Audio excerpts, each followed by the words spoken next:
मी अमोल बागुल, एरंडोल नगर परिषदेचा प्रशासक तथा मुख्याधिकारी। मित्रांनो, महाराष्ट्र शासनातर्फे सध्या 10 कोटी वृक्ष लागवडीचा एक महान आणि विशाल कार्यक्रम सध्या चालू आहे आणि या अभियानामध्ये एरंडोल नगर परिषद सहभागी होत आहे, अर्थातच आपल्या सर्व नागरिकांसह। एक झाड लावणं ही आपल्या भविष्य काळासाठी, आपल्या मुलांसाठी, नातवंडांसाठी एक मोठी गुंतवणूक असते। त्यांच्या प्राणवायूची साठी गुंतवणूक आहे।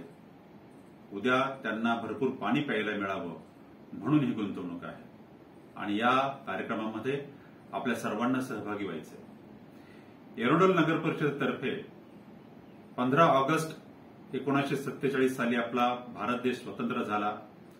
त्याला आता जवळजवळ 78 वर्ष पूर्ण होत आहेत आणि त्या निमित्ताने आपण 12 ऑगस्ट 2025 रोजी एरंडोल शहरामध्ये 5555 झाडांची लागवड करणार आहोत आणि ही लागवड आपण करणार आहोत शहरातल्या 3 महत्वाच्या ठिकाणी।